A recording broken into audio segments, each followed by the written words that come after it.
Morning, everyone. Welcome back to Biblio Fitness. Hope everyone's had a great day, a great start to their weekend. It was beautiful, but it's quite hot. But be that as it may, today I did want to discuss not an aphorism, a section in regards to Napoleon Bonaparte. He doesn't get mentioned quite often in this book by Nietzsche. Obviously, I'm still in the dawn of day. And it is section 245, which is titled The Subtlety of the Feeling of Power. Now, if you don't mind, I'm going to read it. It's not terribly long at all. So here we go. Quote, Napoleon was greatly mortified at the fact that he could not speak well, and he did not deceive himself in this respect. But his thirst for power, which never despised the slightest opportunity of showing itself, and which was still more subtle than his subtle intellect, led him to speak even worse than he might have done. It was in this way that he revenged himself upon his own mortification. He was jealous of all his emotions because they possessed power, in order to enjoy his autocratic pleasure. He enjoyed this pleasure a second time in respect to the ears and judgment of his audience, as if it were good enough for them to be addressed in this way.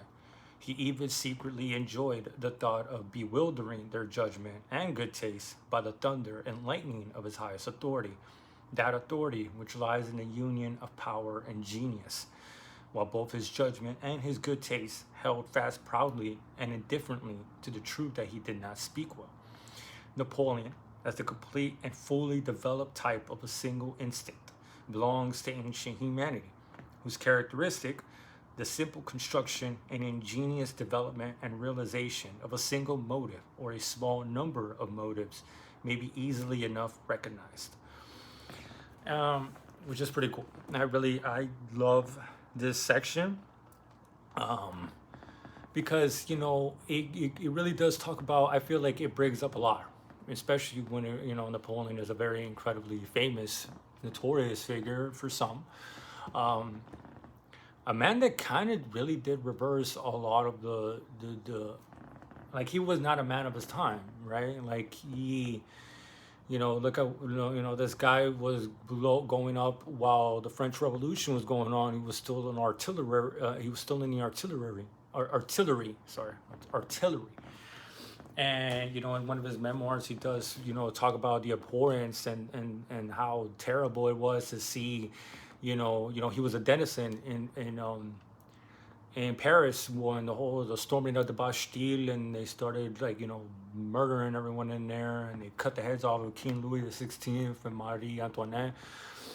So he was heavily traumatized by the power of the mob. That guy had no problem using grape shot on them, and which that action itself, when he defended Paris from the citizens within, which has really allowed him to propel his military career. And shortly after that, I do believe he went on to Italy, his first major campaign as a general.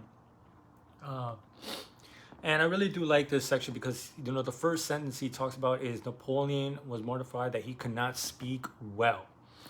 And even though he could not speak well, he was still able to attain power, and he was able to be a monarch. He was able to be an emperor. And I feel like Nietzsche points out that he could not speak well because it is nowadays an important facet that one must possess, right? In this whole humanistic way that's been going on ever since the Enlightenment and our supposed separation or revulsion or whatever from God and the existence of God, because those beliefs are no longer enough for us to continue to exist. And I say supposedly because we've definitely secularized those beliefs. We still believe in the same utopia, the same morals, same concepts, but there's just no God anymore. And here comes along this man that from the outset it was known that this guy wanted power. This guy wanted true power.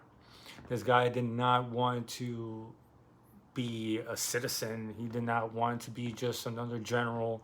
No, he wanted to be an autocrat. And it was blatantly shown in his conduct in Italy, right? I'm not going to dive too much into his Italian campaign because I'm not no military historian, but I do love my military history though. But he was ratifying, he was changing the governmental structures and the law codes and everything when he was rolling through Milan and Florence and all these other places, right? You know, conducting in activities which he had no power to do. But he took advantage of he was the only successful general outside of France at that moment, right?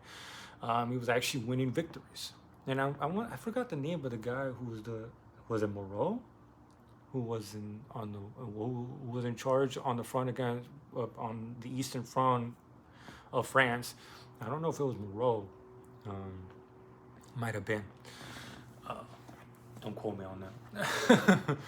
But in this humanistic wave, in this era of enlightenment, you have the notion and the ability to acquiesce or to appear to acquiesce to the desires of the proletariat became, or the plebeians, or whatever you want to say, became increasingly more important. The notions of autocracy, monarchy, those centralized forms of government were losing their taste, were losing their flavor, and a couple decades after, what is it, like 3 decades after Napoleon, you had the 1848 revolutions, right? All this nationalist uprising. And those notions were already in place way before that, it all just came to a boil in 1848. But there was that humanistic wave, right? We had to be more moral, and especially in France. Like, you just had the American Revolution, and because of them financing the American Revolution, they went bankrupt, and America did some fuck shit and said, we're not paying you because, we owed money to King Louis, and you decided to chop his head off, so we have no ties. We don't have to pay you anything. Which kind of fucked them over. But, there was all that secret war between France and the United States for a little while there that no one really talks about anymore. Kind of a proxy war, I guess you could say. But, there was this democratic wave, right? You had someone like Jean-Jacques Rousseau and Adam Smith, and you had these people trying to make the case of a more democratic, more majority rule, things of that nature. And leaders during that time started understanding that you have to be able to use that rhetoric. You have to be able to talk. You have to be able to speak well. You have to be able to be eloquent. You have to be able to express your ideas and blanket them in a way that people will accept. We are very complicated creatures nowadays. We have to be good speakers and not just be able to lie to other people, but to be able to lie to ourselves, to be able to excuse our selfish behaviors and actions and drives and through, and blanket them with moral commentary so we could sleep better at night. So we could look ourselves in the mirror and not think we're such pieces of shit. So we got increasingly more complicated as we increasingly relied on morality and all these other notions in order for us to justify our existence. But Napoleon didn't need any of that. His genius, his power was enough. He knew he could not speak well, but his thirst for power was not going to allow him to quit just because of that. He never was a man to speak like a demagogue and a Democrat and all these other notions. No, he wanted power. And even though the French fucking chopped off King Louis XVI's head off, like not even like 10 years prior, he becomes emperor because of his power, because of his victories. And it really goes back into, like, that's why I believe Nietzsche does go ahead and talk about in the last part of that section, is that he is part of that ancient history, that ancient times, the simple instinct, the simple drives, not complicated. He didn't have to be pompous and verbose and blanket his blatant drive for power with the rhetoric of the populace, with the rhetoric of the majority, with the rhetoric of the gregarious instinct, how so many of us have to do nowadays. You see politicians nowadays, they say they're always excusing their blatant acts of aggression, wars of aggression, war for resources, for the same stupid notions, right? We're doing it for equality and justice, and we're doing it for humanity, and this is a victory for everybody, and all this other shit, when, it's not the case. But we have just constructed this massive labyrinth within ourselves. We need to construct these massive, elaborate structures, both literally and metaphorically. in order to hide her own timidity and shallowness, you know. Because Napoleon really is a man that was not part of those times. You know, a man that really did love his Frederick the Great. He wanted to be part of that ilk, you know, the philosopher king.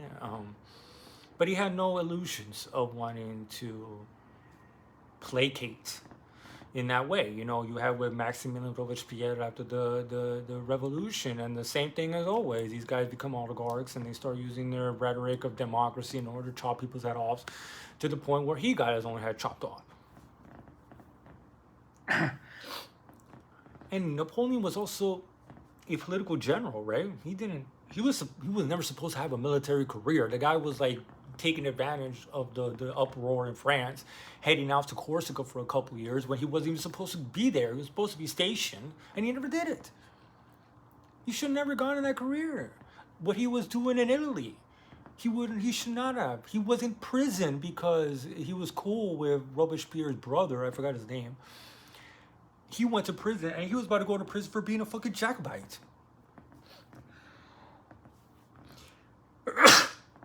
My God. It really goes to show you that you can have all the talent in the world, but if you don't have luck, you're shit out of it. You're fucked. But, you know, he really was a man of his times, a man that did not need to speak this pompous rhetoric in order to acquire power. People were just memorized by his sheer ability to win battles, by his sheer ability to be able to, like, go against the powers around him. You know, you had all these fronts against France. You know, all these monarchs were justifiably scared shitless when they saw what happened in France. You know, you had Prussia, you had Austria, you had Russia, you had England, you had a whole bunch of nations. You had Italy, you had Spain, you had everybody wanting a piece of France. And this guy came in and was able to achieve victory through power and genius, not through bureaucracy, not through talking, not through pretending to be the first among equals or anything like that, not hiding behind the wall of bureaucracy and pretend that you're just voicing the concerns of your peers or whatever the case may be. No, he did away with that. He didn't use that. It was a single purpose, single drive, single instinct, not distracted by all this fallacy. And that's why he really wasn't a man of his times. And that's why a lot of us aren't like that. You know, we aren't just a single motive. A lot of times we don't even know what motivates us. You know, we have become so intrinsically reliant on these sort of moral concepts that, you know, how long would it take for us to travel through our own labyrinths? You know, we're no longer simple because simple is scary. We need these complicated things in order for us to continue to forget how much of a hypocrites we really are, right? How much lying we do. You know, how antithetical truth really is to life. But it's always interesting when this guy talks about Napoleon, you know, Napoleon, a man that did not speak well and still was able to reach the highest levels of power. He was able to change, you know, was able to revolutionize warfare, really. Was able to revolutionize civil law codes, an emperor, you know, even though he did a lot of fucked up shit. And, you know, the manpower resources were just completely and utterly exhausted towards the end. You know, he just kept fighting and fighting and fighting and fighting. And obviously, there's a whole bunch of other reasons why. That's a whole stream in itself, and that falls upon people much more knowledgeable in that era than I. But Napoleon was a great example of a man that never should have been there to begin with. Very talented, a genius. Of course, ever since he was a kid, you can always see these things, you know, very great rhetoric. He wanted to be a poet. He wanted to be a writer. But then they told him his little writing shit was crap. But that's what he wanted. And he was a man that wasn't even born in France. He was born in fucking Corsica, for Christ's sake. An island off Italy. But, you know, obviously he was in possession of France right when he was born, around that time. But be that as it may, still, you know, a man that did not need bureaucracy. A man did not need to pretend to be part of the government and to pretend to be a champion of the people. He didn't need to speak all that bullshit. You know, through victory, he attained power. You know, through war, he progressed his career. Heraclius will be quite proud of him. So that's my little observation. It's always interesting when Napoleon gets mentioned because Napoleon is an infamous but a very impactful figure. How many more men? I think he is the last great general, really great general, king, ruler. Right? No one really has the power, ability, or even wants to be a general and a leader at the same time. Those times have ended. In this humanistic way would become more and more bureaucratic and therefore stagnate. In my opinion, we've stagnated quite a bit, but that's a topic for another time. Well, that'll be all for today. Hope you all make amazing games. Go get games if you haven't already. Be careful. Love y'all. Until next time. Peace.